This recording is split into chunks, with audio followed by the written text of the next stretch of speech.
Well, good morning again. So it's the middle of November, and you know what that means? The holiday season is almost upon us. The crisp air tells us that it's almost winter. Or, as a few weeks ago, I drove across Iowa and Illinois, it was already snowing.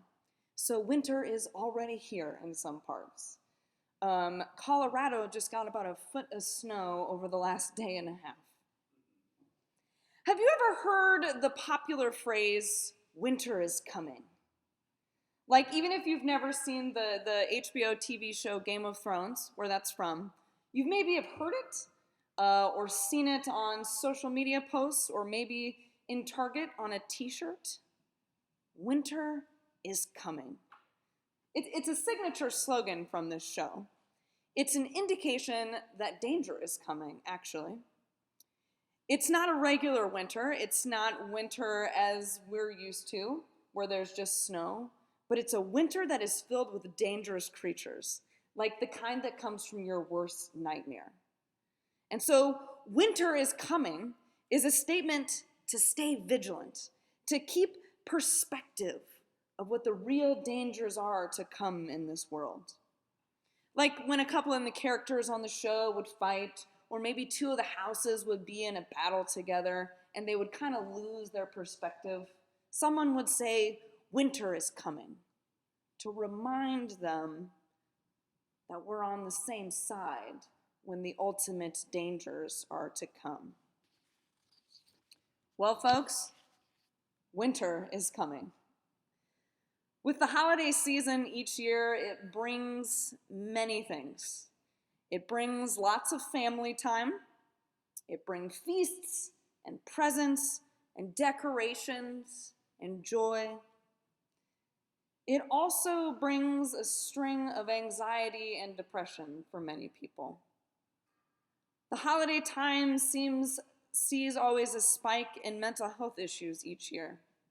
Some are induced by the sheer stress of the holidays, of the shopping and getting things done and trying to make it from one place to another, and will we have enough when that happens?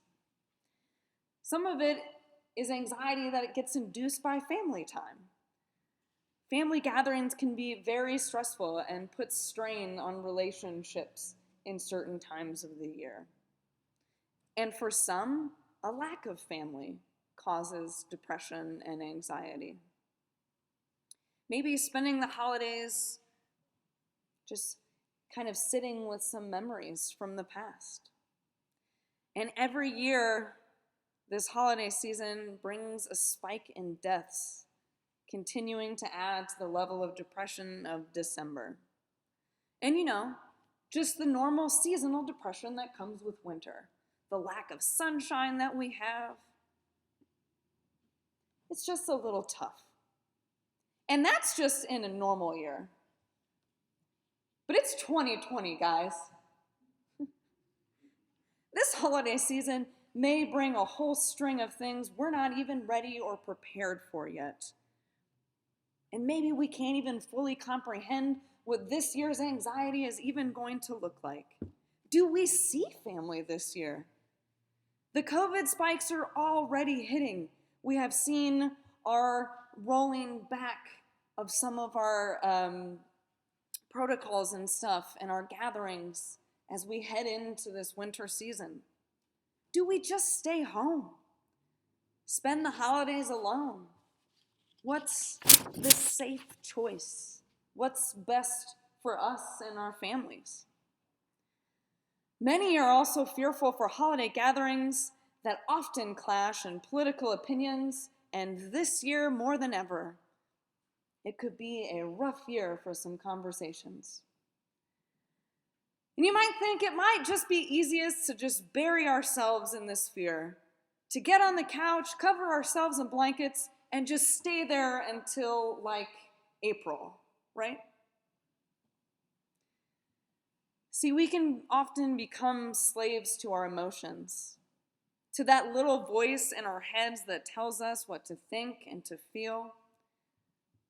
Is this voice a master of generosity or a master of fear? It's tough for many of us to be generous with ourselves. Oftentimes, our fears and our doubts can turn into a form of self isolation and a lack of self worth. I want to say to everyone who is even already starting to struggle with these things, with these fears, with this innate sense to bury yourself this season, I hear you. And I want to acknowledge those very real fears and emotions that many of us have. It is a tough time of year in any given year, but this year is going to be really tough for a lot of people for the holidays. And our mental health can be really tough to maintain all winter long when we don't get enough sunshine, when we're already spending too much time indoors. And we're in 2020, there's a lot of fear that even comes with just leaving the house. But it's so easy to bury ourselves in this fear. Our gospel lesson for this morning shows us two sides of the same master in this parable. To one, the master is terrifying, and out of self-preservation, the servant hides his talent, which is about 20 years worth of wages. That's how valuable that this is. But to another, the master is generous. And the master gives giving of much and inspires the servants to grow and be generous in return.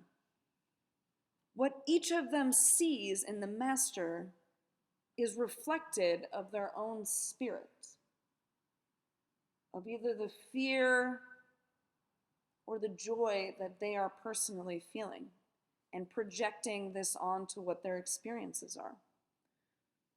If we live and react to fear this way, we end up buried. We end up where we are started.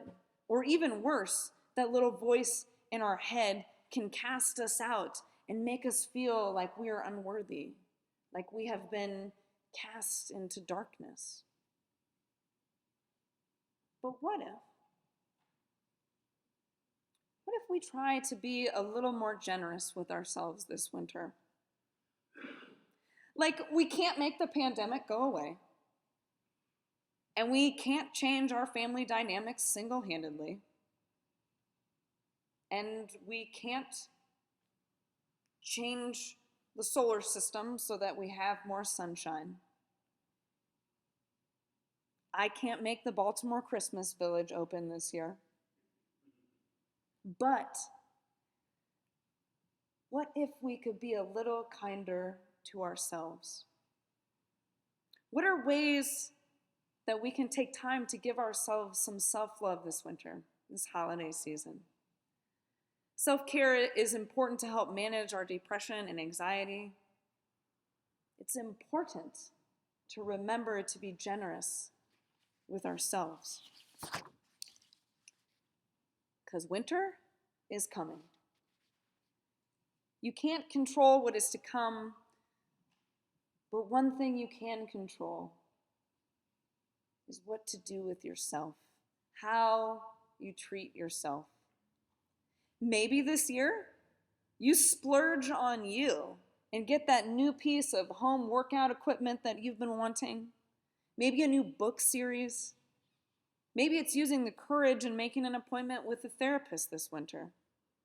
Maybe it's making the time to FaceTime or call just 2 friends a week to have some laughs and to catch up. One thing that we aren't always the greatest at as humans, that God is always good at, is being forgiving and merciful and loving to us always, even if we aren't always with ourselves. God gives us the gift of grace, and through this endless love of generosity.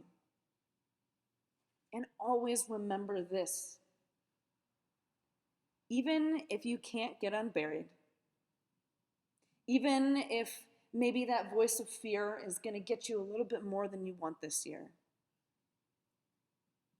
even if it is a hard winter, always remember that God is still with you, is still loving you, and still encouraging you to find that voice of generosity for yourself.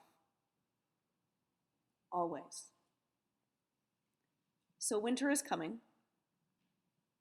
What will you do? What master will you see reflected in yourself? Love or fear? And remember, no matter what, God is always loving you anyways. Amen.